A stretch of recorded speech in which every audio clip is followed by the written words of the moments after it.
You're listening to episode 190, Sarah's Story, Telling Your Child You Have Cancer, repost in honor of Breast Cancer Awareness Month. Hello, my friends. Welcome to Child Life on Call. This podcast is a safe place for parents to share their stories about what it's like to have a child that has a medical experience, diagnosis, disease, and or everything in between. We know there's power in sharing stories, and that power multiplies when you can listen to other parents who have walked a similar path to yours. Giving and getting advice is great, but hearing how another parent navigates the complexities and nuances of healthcare is even better. As a child life specialist, my role is to support, validate, and provide emotionally safe spaces for kids and their families, and I am so honored to be on this journey with you. In addition to parent stories, we sprinkle in some expert episodes every now and again that have content for both parents and professionals in the field of healthcare, all with the mission to empower parents to be confident advocates and partners with the care team during healthcare experiences. We're so glad you're here. Hello, my friends. I'm so happy that you're here. It is October, which means it is Breast Cancer Awareness Month. And the reason we're going to point this out is that a while back, almost over a year ago, we had Sara Olsher on the podcast, and she is a mom who was diagnosed with breast cancer, and she's actually a single mom. And she came on the podcast and she shared all about what it was like for her to have to go through surgery and be so sick from chemo and radiation and still have to care as a single mom for her child, and how much the role that her parents and her family played. We wanted to repost this episode so that you not only could hear Sarah's amazing words of advice, but also share it with someone else to spread awareness about the risk of breast cancer in women. I think the stat is 1 in 10 women will be diagnosed with breast cancer. Whenever I think about those stats, I always think about myself in like some sort of like a classroom setting and all of the desks of those people that are impacted by something. So that's a really high percentage of women that you know, and you may already know somebody with breast cancer or who has been affected by it. Please listen to Sarah's story. Not only does she do such a good job of like really articulating what it was like, but the words that she uses with her daughter are just amazing. She, of course, has transformed her own life and created an amazing organization called Mary and Bright Co. So go check out all of her stuff. And I'm so thrilled that she's here with us today. Again, in spirit in her recorded voice. My name is Sarah, and I live in Northern California, and I was born and raised here and then moved to Oregon with my parents when I was in high school, went to college there, and then came right back to Northern California because I missed the weather so much, and had my daughter here. And then when she was 2, I went through a divorce from her dad, and she ended up with some pretty serious anxiety, which was really rough. And we were just kind of coming out the other end of that when she was 6. I met my partner, and he has a daughter as well. And then I was diagnosed, and I went through chemo and radiation and all that. And now we are a blended family living in the wine country here. So it's me, my partner, my daughter, his daughter, and our dog, Honey. Oh, I love that name, Honey. I saw you write that. I was like, that is adorable. Yeah, she's really sweet. Yeah.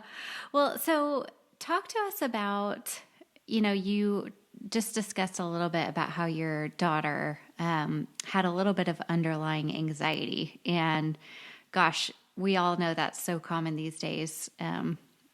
Just so many of us dealing with it. And I think what's great is that we're just actually talking about it and normalizing it rather than pretending like it doesn't exist and everything's fine. So I really just want to thank you for being vulnerable and sharing that, because I think a lot of parents can feel alone. Like, why is my child anxious? Or, everybody else's kids are doing just fine. And that's really just not the case. So first of all, thank you for being brave enough to say it.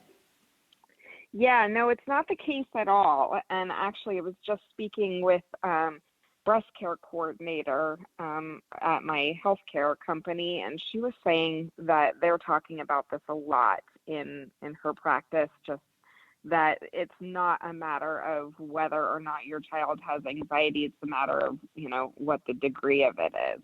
So Yeah. it's really common. And sorry, just taking us back to when you received your diagnosis, your daughter was 6 and you were living with your partner at that time, so you guys were a family unit? Actually, no. Okay. We had just met like Okay. 7 months before that. Got And it. so when I was diagnosed, I was sharing custody with my ex, and my daughter was on her way to spend the weekend with him. And I have a family history of cancer. Every woman in my family has had it. And so I was really advocating for early detection, and they wouldn't give it to me until my mom was diagnosed the year before, because they said that I didn't have a first-degree relative who had it. And that's basically because my dad's sister passed away from breast cancer, but she didn't count as a first-degree relative. And so I was really advocating for myself for early detection. And I went and finally ended up getting clearance to be a part of a program. And it was my baseline MRI that found something kind of funny. And my doctor had kind of prepped me that happens. There are often false positives and that I shouldn't worry about it. So I went in for a diagnostic mammogram and ultrasound at 4 p.m. on a Friday. My daughter was on her way to her dad, and I was completely alone. And I was laying on this ultrasound table, and I asked the doctor, am I going to need a biopsy? And he was real quiet, and he said, do you want me to be frank? And I was like, oh, that doesn't sound good. And I said, yeah, please. And he said, what I'm seeing can be nothing other than cancer. You will definitely need a biopsy. So I had no one. My boyfriend at the time, he had his daughter for the weekend. And so he lived in a different city. And my daughter was with her dad, and my parents live in Oregon. And so luckily, the doctor was kind enough to talk to my parents on the phone and explain to them what was going on, because I was in so much shock, I couldn't even process what was happening. So I was very much alone. Oh my gosh, I'm just thinking back to these moments that happen on an ultrasound table for so many families, right? Just these life-changing moments and conversations, and how terrifying that must have been. Yes, and luckily, the nursing staff was really, really kind, really tried to be present with me and kind of hold me while I was crying. I think the main thing that was an issue for me was,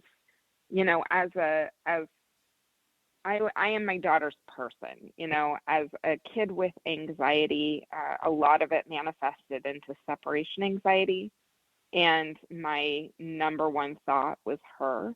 And, I just thought, how are we going to handle this? And the doctor thought it was early stage. So I was thinking, okay, like, how are we going to handle the logistics of our lives? Until he said, I know what you're thinking. You're probably thinking you're going to die. And I was like, no. Oh my gosh. I wasn't, but now I am. Oh. And immediately went to a vision of like her tear-stained face at my funeral and went down a really terrible rabbit hole. Yeah, of course you did. Oh. Yeah, so that wasn't super great. Yeah. Well, so talk to us about, this. We typically have children's diagnoses, but many of us have been touched by someone who has had breast cancer, or someone in our lives who has had cancer. Talk to us about what they did tell you about your exact case and what treatment was going to be like. Well, initially they thought my cancer was early stage. So I went in, and part of the reason why I was really advocating for that early detection was I had kind of a bad feeling. Just like my intuition was like, something's not right. I had a sensation of breast milk being let down. Like just kind of, it was weird. And I thought, this is strange. And I had gone to a doctor, and she's like, that's not a symptom of breast cancer. I just was like, I don't know, I just don't feel great about this. And when they looked at my MRI and when they looked at the ultrasound, I had ductal carcinoma in situ, which is basically cancer of the milk duct. And that sensation that I was feeling was the cancer cells basically moving in my milk duct. Wow. And so by the time I had that MRI, it took up 5 inches in my breast. And so they knew immediately that I would need to have that breast removed because there was no lump. There was no way to remove the cancer without removing the entire breast. And I knew just because I had 2 aunts and 2 grandmothers and a mother who had breast cancer, I did not want either one of my breasts. So I immediately was like, I will definitely take a double mastectomy. And they moved me through just kind of what I now know is just kind of like a, assembly line of cancers where there's certain ways that they treat you, and they kind of take you down different paths depending on what your diagnosis is. And mine was hormone positive, and I'm young. I was 34 when I was diagnosed. And there was very much a feeling that reconstruction is just what you do. And so I wasn't a candidate for breast reconstruction using my own tissue. And so they were just like, oh, well, we're going to do breast reconstruction using implants. And I think I was in so much shock because I was doing surgery first, thinking that this was early stage. I didn't have a lot of time to think about it. And the fact that I'm really sensitive. Obviously I felt like cancer moving in my breast.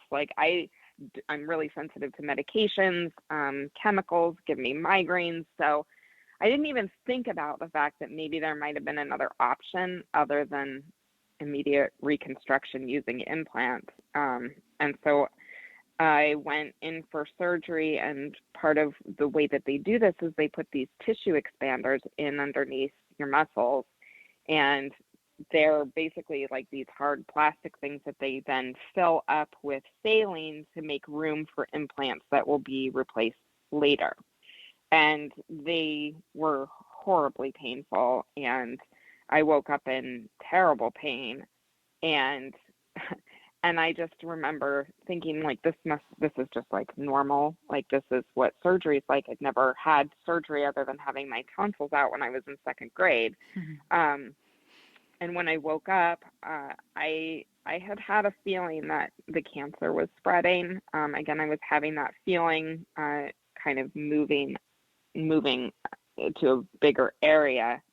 And so when I woke up, I was in pain, and my mom was at the end of my bed, and I said, did they find more cancer? And she said, yes, I'm so sorry, they did. It's in your lymph nodes. And I wasn't really surprised.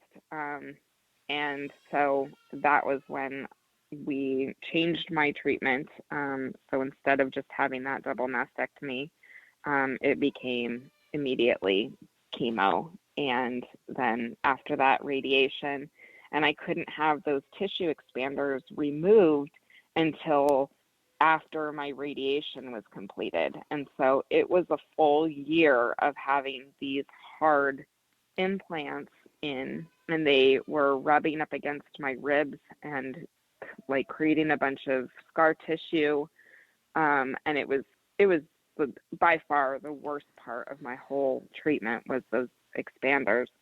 And so I was able to get those removed, but then I hated the implants. And so about a year after the whole thing was done, I had the implants removed, and now I'm completely flat. Oh my gosh. And it's like the kickoff to this whole journey is this incredibly painful experience. It's and recovering from pain like that isn't easy. No, it's not. And it didn't, having those expanders in really didn't help at all because going through chemo is really difficult to sleep a lot of times. And it was compounded for me by the fact that I couldn't get comfortable because these things were in my chest underneath. They were like between my ribs and underneath the muscles in my chest. Like they literally remove your muscles from your chest wall and put the expanders underneath them. So it was not making chemo or radiation or any of it any easier. That's for sure. Oh my gosh. Well, I can't even imagine what that pain feels like. And like you said, on top of medication like chemotherapy, if you're already sensitive, it's hard to even imagine. Yeah, I'm very grateful not to have those anymore. Talk to us a little bit about how, after you received the diagnosis, how you delivered news to your family, your close friends, and your daughter, who was 6 years old. Well, the first thing I did was not advisable. I actually texted my boyfriend from the biopsy table because that is how much shock I was in. I texted him and I was like, so it is cancer, but the good news is it's early stage and it's not invasive. Like, I had no idea what any of that meant. Right. Those are just the key words you're hearing. Yes, and the poor guy is like, oh my God, I just got a text message that my essentially new girlfriend has cancer. Oh. So, I mean, I can't tell you the number of times I apologize to him for doing that. And he's like, please, Sarah, do not worry about this. Like, you were in shock, and it's a shocking thing that happened to you, and you were all by yourself. Like, don't worry about that. Sarah, I don't know that I would have done anything different. Like, I 100% would have done that too. Like, oh my gosh, 100%. I think that texting your boyfriend about that would be better than texting your mom those words on that table. Excellent point. And I did call my mother from the table. So I called her and my dad, and I said, I'm here in the radiation or the radiology department, and I don't understand what's going on, but he says I have cancer. Can I please have you talk to him? And luckily, my dad he's retired now, but he was a doctor, and my mom was a nurse. And so they had the medical knowledge, not to mention the personal experience, to be able to understand what the doctor was saying. And I think I was in pretty terrible shock for probably 3 or 4 days, where I just really I wasn't really registering what was happening to me. And I've never been so grateful to be divorced, because I was able to take that time away from my daughter and just process what was happening, without needing to worry about her wondering, because, kids can really understand something's going on. They read the energy in your room really well.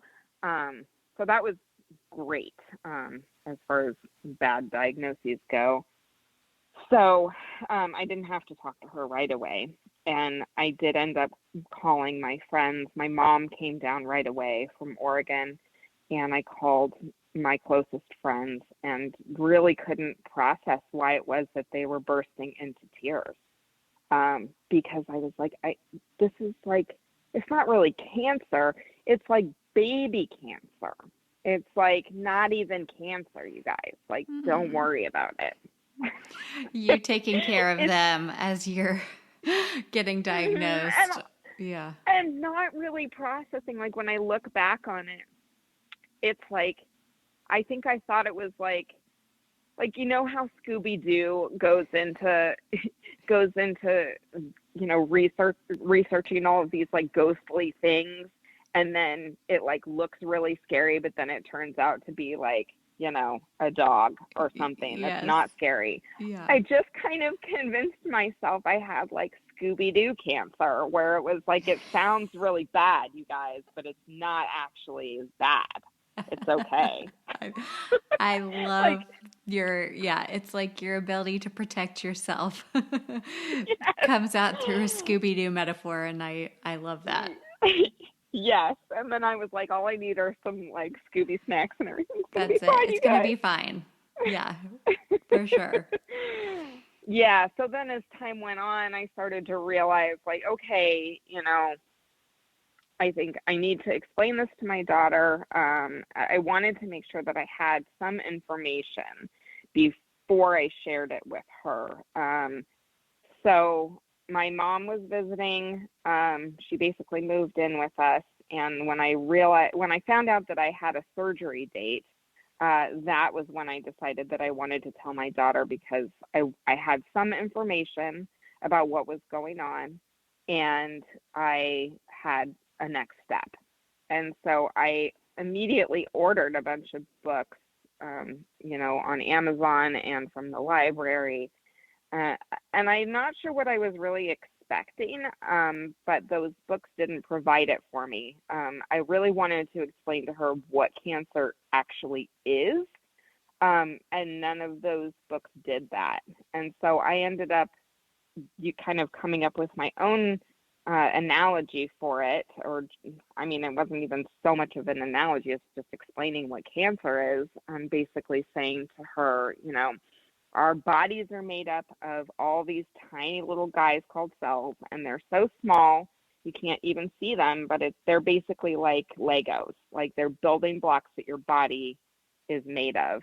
But they're really cool because one guy can make another guy anytime he wants, and so your body is constantly making new cells, and each one of them has a job. They make your heartbeat, and they make up your skin, and they do all this cool stuff. And I said, but sometimes one of the cells gets made and it's like broken, and it doesn't remember what its job is, and the only thing it knows how to do is make more. And before long, there's a whole bunch of these little guys, and none of them have any idea what they're supposed to be doing. So they're just all hanging out, making more guys faster and faster. And I said, when that happens, it makes it really hard for the cells who are doing their jobs to have room to do their jobs. And so you have to get those broken cells out of your body. And I said, so those broken cells are called cancer. And I said, have you heard the word cancer before? And she said, no, but are you going to die? And I was kind of amazed that she went straight there. And I said, no, I'm not going to die. We'll be right back. One of the things I am asked the most often as a child life specialist, not only by the patients and families that I've worked with, but by my friends, is how can you support and prepare your child for a shot? And as a parent myself, I know sometimes it's so hard to even concentrate on what the doctor is saying because I'm so nervous about my child having to get a shot. And yes, that's even coming from a child life specialist. Thankfully, I can rely on what I know about child development, family-centered care, and trauma-informed care to pull on medical stressors that could come up for my child, and I know how to support them through it. And now we want to give parents those same tools that child life specialists use. And that's why I'm so excited to share with you our new course that's made just for parents. We have worked with instructional designers who are experts in making courses online. We want to put you, the parent, in the driver's seat of these appointments. What we do is we go by age group and tell you exactly what the stressors could be for your child and what the interventions are that a child life specialist would use to help your child through having to get some sort of poke. If you're a parent who wants to walk into your child's medical appointment and instead of feeling overwhelmed with anxiety, you want to feel empowered and know how to prepare and support your child and how to advocate for them, then this is the course for you. This course will only be available for 4 weeks, so go make sure you pre-enroll for the course this fall. Go to childlifeoncall.com/mychildneedsashot. That's childlifeoncall.com/mychildneedsashot. I only have like one little guy in my breast. And so what we're going to do is we're going to have my breast removed. And I said, and the reason why I'm going to do that is because I want to make sure that there's no more of those little guys hiding in there. And, um, I'm going to have both of them removed because I don't want just one breast. And she said, so you're not going to die? And I said, no. And she was like, okay. And so she goes running out of her room, goes up to my boyfriend. She goes, Mommy has something. I don't remember what it is, but she's not going to die, and I'm fine. Oh my gosh, what a cutie. Oh And gosh. so, and that explanation also kind of served as a foundation, because then when I woke up and found out that it had moved, then I was able to say to her, remember how I told you that, I only had one guy? Well, it turns out I had more than one guy. He had already made some friends, and they had basically packed up and were going to move to other parts of my body. And so we want to make sure that we get rid of all of them. And so I'm going to get some medicine, and the medicine is going to make sure there aren't any more of those guys anywhere else. And then I was kind of able to say, the medicine isn't super smart, and so it will get rid of some of the good cells in addition to some of the bad cells, which means some things are going to make my body feel uncomfortable, and my hair is probably going to fall out. It's an ongoing conversation. It's not just a one and done sort of situation. But that analogy or that explanation really allowed me to build on the first conversation, so that she understood really what scientifically was happening. And that took some of the fear out of it, because it was a real concrete thing that she could understand. It was helpful. Right. It's not so ambiguous, unknown. What's happening inside there. Like, you gave her a visualization of what is happening inside. And that just makes it so much easier. It reminds me a lot of an analogy we do in the field of child life when we're explaining cancer. And, we'll take a big paper that's like a body cutout, and we'll do red, different, those dot paints that you have, and you push it down and it makes a circle. So we'll do red dot paints for blood cells, and then we'll do a little bit of blue, which looks like cancer, and then the black is chemotherapy. They get rid of some of the blue and some of the red. So it's just kind of that analogy that you're stating. Yeah. And how you're able to do this, I can do this and visualize and say it because I've been trained. So the fact that you're in a state of shock, diagnosed with a life-threatening illness, and you could come up with that is just miraculous. Thank you. Yeah, it was very helpful. It was very helpful. And I think when I was looking for books, the fact that there wasn't anything out there for that really surprised me at the time. We'll be right back. Hey guys, did you know Child Life on Call is more than just a podcast? We have free resources for parents, kids, and professionals. And by the way, a new app coming out in 2022. We will be partnering with facilities to empower and educate kids, parents, and the care team, and we want you to be a part of it. Sign up to have the facility you visit or work for be one of the first to have access at childlifeoncall.com.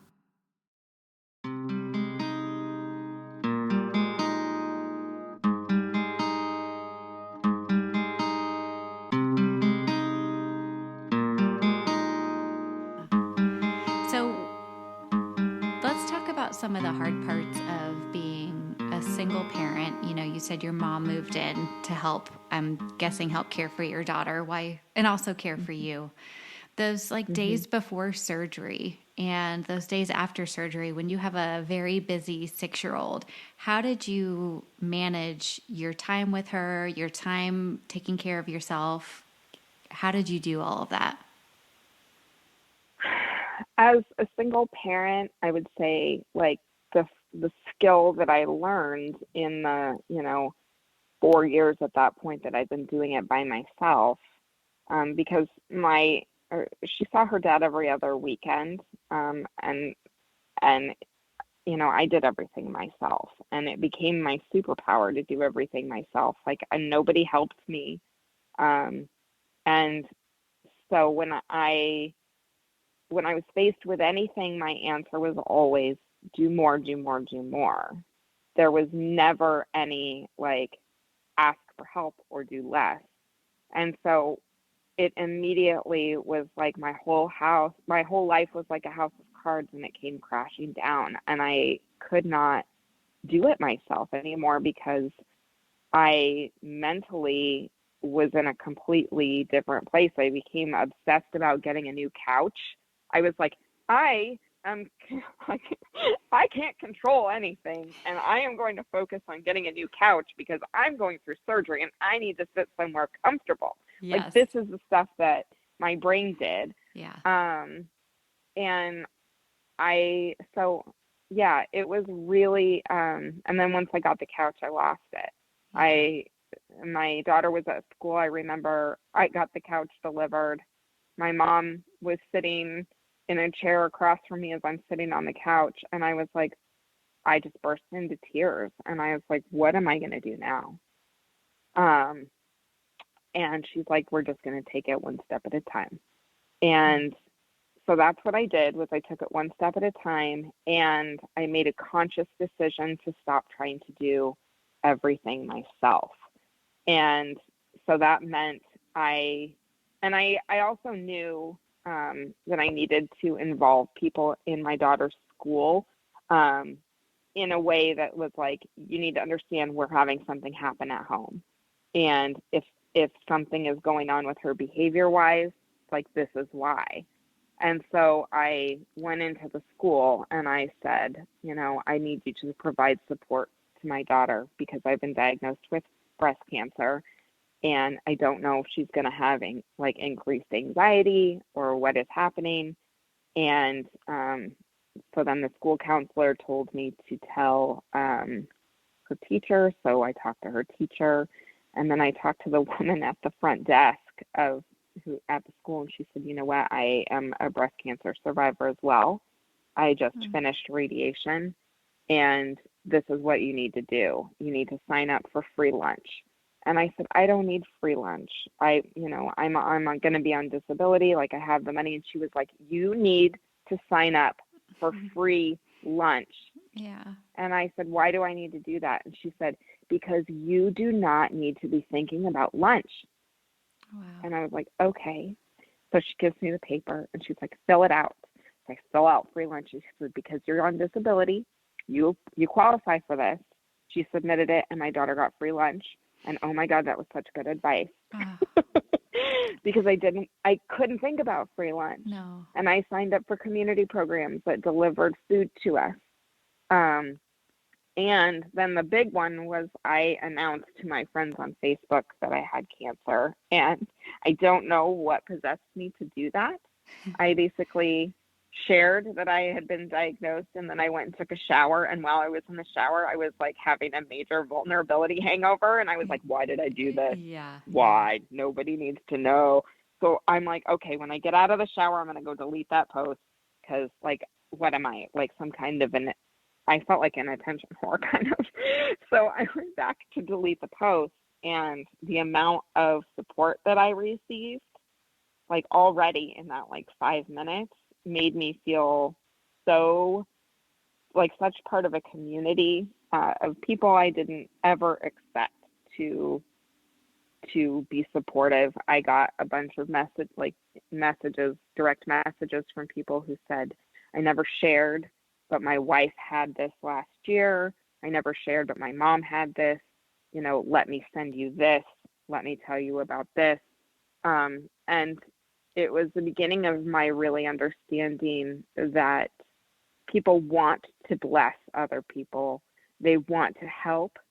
And if you say no, you rob them of that opportunity to do something that makes them feel good. And as hard as it was for me to accept help from people, it was the best thing that I could have done. Oh, wow. I love how you put that.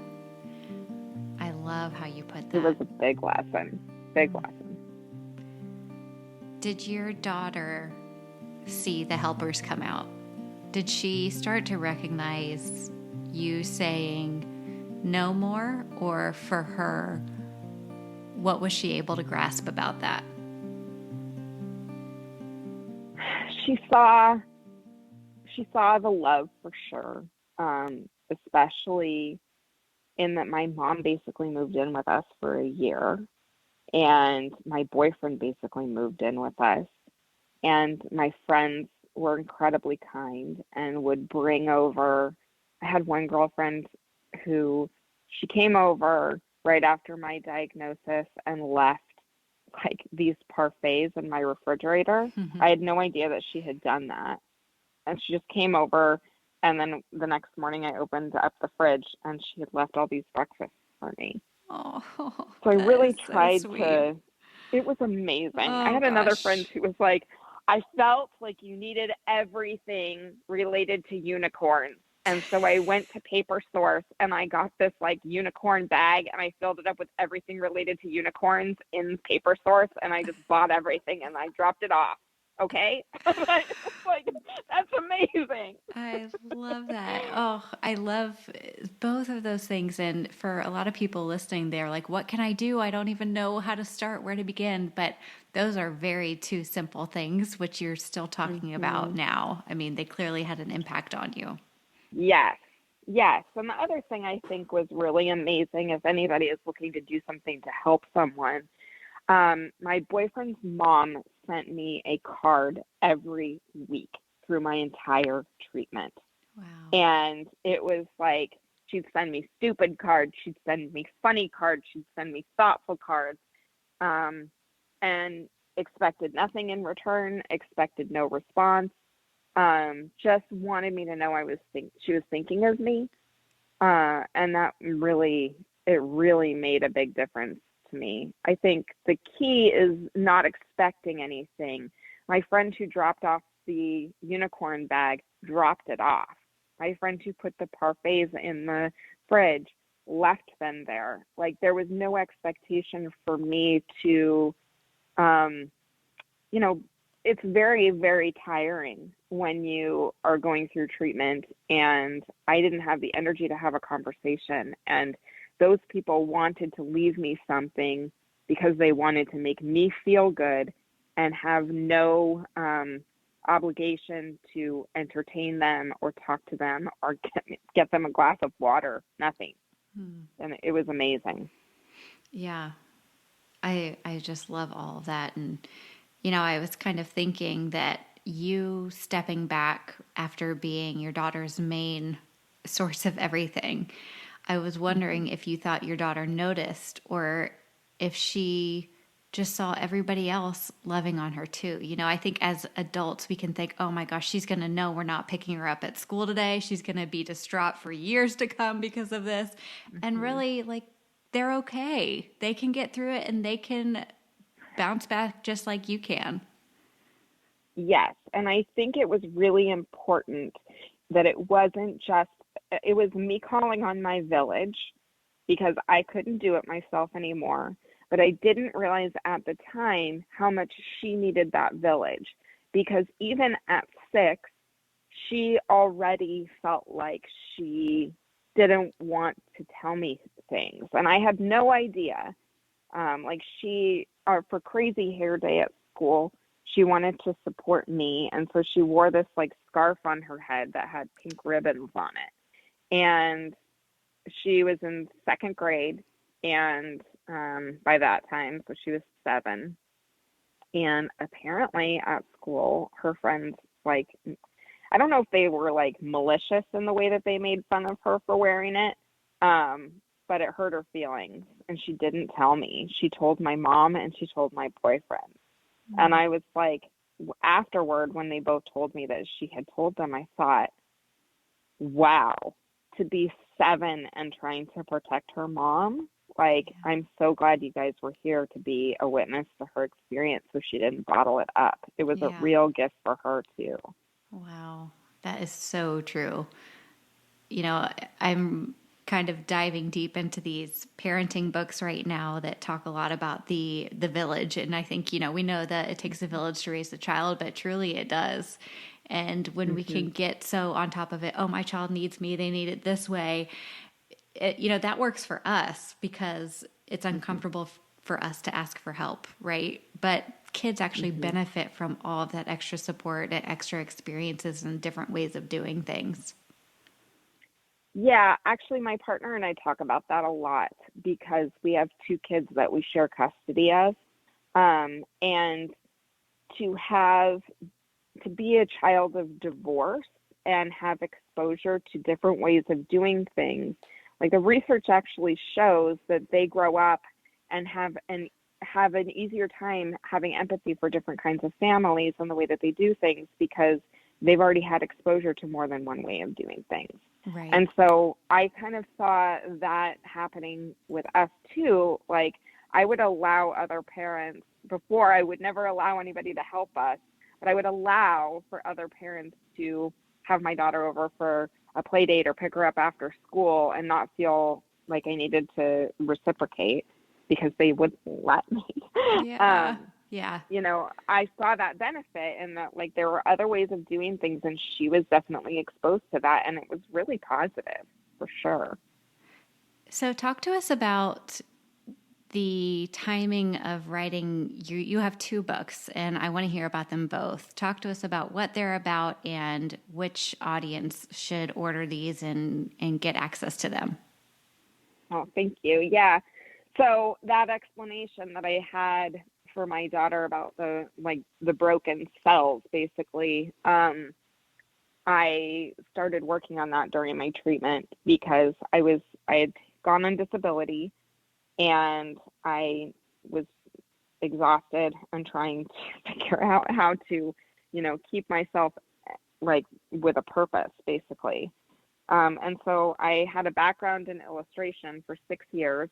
And so I spent my treatment putting together a book. And actually, I have 3 books. So that first book was Cancer Party. Mm-hmm. And I used that explanation and kind of turned it into something silly, where the broken cells are having a party and they're making it really hard for the cells that are working to do their job because they're just like having a party. But when I published that, I felt like it wasn't quite what I really wanted the book on cancer to be, because going through treatment is incredibly chaotic. It's like different people are picking the kid up from school and dropping them off. Different people are, taking you to different activities. She didn't have any idea whether I was going to be exhausted or not. And so I really wanted to find a way to explain to her not just the science of cancer, but then how it would affect a kid's day-to-day life. And so what came out of it was a book called What Happens When Someone I Love Has Cancer. And the book goes through the explanation of cancer and then using like an illustrated calendar, talks about how we all kind of feel better when we know what to expect each day, and how a parent or any loved one's treatment will affect each day. And so the book is great for parents who have cancer or for the siblings of children with cancer, who often are necessarily, kind of left to the side as their sibling is going through treatment and not necessarily understanding what's happening. It's really great for them. And I have a calendar that goes with that. So that was my big thing, was I had a business making co-parenting calendars for parents who were divorced so that kids would understand when they would see each parent. And so basically when I had cancer, I was like, I need to make a calendar so that kids understand what's happening with treatment each day. And each one has a little button for, what the kid can expect. Oh, so gosh, I put this up I love on my, that. Yeah, it was really a game changer for us. And I put it up on my website, which had previously been only about divorce. And I received a message from a woman who had seen, I have a about page on my website that kind of talked about how to talk to kids about hard things and why it's important to talk to kids about hard things, and a bit of my story. And she emailed me and said, that really resonated with me. My daughter has a brain tumor, and I've always wondered if I've told her too much. But she seems to be doing okay, so I guess I'm all right. And then she said, but I really wish that you had this calendar for kids with cancer. And I just had full body chills. Oh. And I thought, will you and your daughter help me make it? I said, because this is the one experience I haven't gone through, and I want to make sure I get it right. Yeah. And so they helped me figure out what the little buttons would be, for scan day, for, chemo, for radiation, for days at the hospital and days at home. And for both of these calendars, the big thing, at least for me going through treatment, was I was so exhausted I couldn't figure out how to maintain a close emotional relationship with my daughter because I was so tired. And so each one of the calendars comes with these little buttons for different low-key activities you can do together, where if you're a parent who's exhausted or your kid is exhausted, you can set a timer for 15 minutes and the child gets to choose, from doing a puzzle or, doing nails or, watching a movie together, things that you can do together to maintain that connection. And so that's what we did. I love that you've taken the hard part of coming up with the template and the buttons, as you say, and figuring out what needs to go where. And really, it's like a plug and play and use. Like the hard work has been done. Yes, exactly. And that's, once I put the calendar up, I was like, what do I do with this now? So I posted it on Facebook, and I was just like, so I made this thing and I don't know what to do with it, but I just feel like, if anybody needs this thing, here it is. Here it is. And one of my friends tagged another one of her friends, and this woman, her son had survived a brain tumor as well. And she's like, oh my God, I can't tell you, I really needed this. And she said, the social worker should have handed this to me when we got to the hospital, because I apparently, halfway through her son's treatment, a psychologist came in and suggested that she put together this calendar. And, she was like, and you can make these you can do printouts and tape it to the calendar or do little drawings so that he understands what is going to happen each day. And she's like, I can't do that. I am too tired and overwhelmed and stressed out. I can't even know where to begin with that. And she's like, you did it. And now it's like, if every kid could have this, what an amazing thing this would be. And she raised $2,000 to have them donated to the hospital where her son was treated. And I was like, that's amazing. Gosh. And so I was like, I wonder if there's a way to get these into children's hospitals. And so in the middle of this pandemic, I did a Kickstarter and raised $11,000 and had these kits made overseas. So I have a book called What Happens When a Kid Has Cancer, explains what cancer is, how it can affect a kid's day-to-day life, and it comes with a calendar with little static clings, and I'm in the process of donating them to hospitals right now. That is so cool. Well, where can people go buy them, look at them, and follow you? Oh, yeah, that would be awesome. My website is mightyandbright.com. And then I'm on Instagram mostly, which is Mighty and Bright Co. Oh, wow. That is so cool. Well, this happens to be a podcast that a lot of child life specialists listen to and parents. And I think that a lot of families would benefit so much from what you have created. So thank you so much for taking something that was so horrible and turning it into something so beautiful for so many families. Thank you so much, Katie. I'm just really want to get the word out because I know it really helped my family a lot. Oh gosh, yeah, we're, as child life specialists, total proponents of calendars, predictability, routine, choices, and you've done all of that, and you've put it into this kit and this book and this calendar. So it is 100% needed, and I can't wait to go take a look at it. Thank you so much. Awesome. Well, I'd love to ask you one more question if you have the time. And I'd love to Absolutely. know, what has your daughter taught you through this whole experience? She is so incredible. I think she's taught me what unconditional love is. And we have such a close relationship. I really try to talk to her about the fact that she's had to deal with things that are really difficult for most grown-ups, and that really validating her experience and her feelings about things has helped her a lot. But what I really want her to learn is that, after having gone through what she's gone through, she's more resilient than a lot of adults are. Because she's really impressed the heck out of me. Mm-hmm. And now she's 10, and she has no perspective as far as how resilient she is. But man, she just impresses me every day. She's awesome. Oh, she impresses me too, for sure.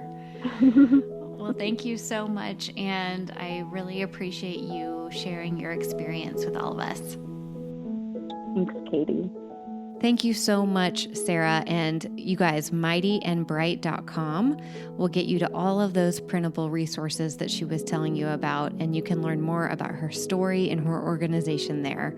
Man, we are just right behind you, Sara, cheering you on as you navigate this post-cancer life, which people will tell you it never really goes away, right? You can get to that 5-year mark. But it lives with you forever and your entire family. So know that the Child Life On Call community is here beside you, believing in you, and thank you for being here and sharing your story. Thanks for being here. Thank you all so much for listening to Child Life On Call. If you head to our website, childlifeoncall.com, you're going to find all sorts of stuff there for parents, professionals, healthcare providers, child life specialists, no matter who you are. Actually, when you just go to our homepage, it'll help you direct to exactly where you need to go. On that, you'll find opportunities and PDUs for child life specialists. Parents, we've got a starter kit for you. And clinicians, we even have a clinician course, which teaches you how to be a confident and capable caregiver in pediatrics. We're so grateful that you're here. Please DM us on Instagram. And like I mentioned, when you rate and review this podcast, it helps other families be able to find us. So let's keep doing that. And I will see you again here next week.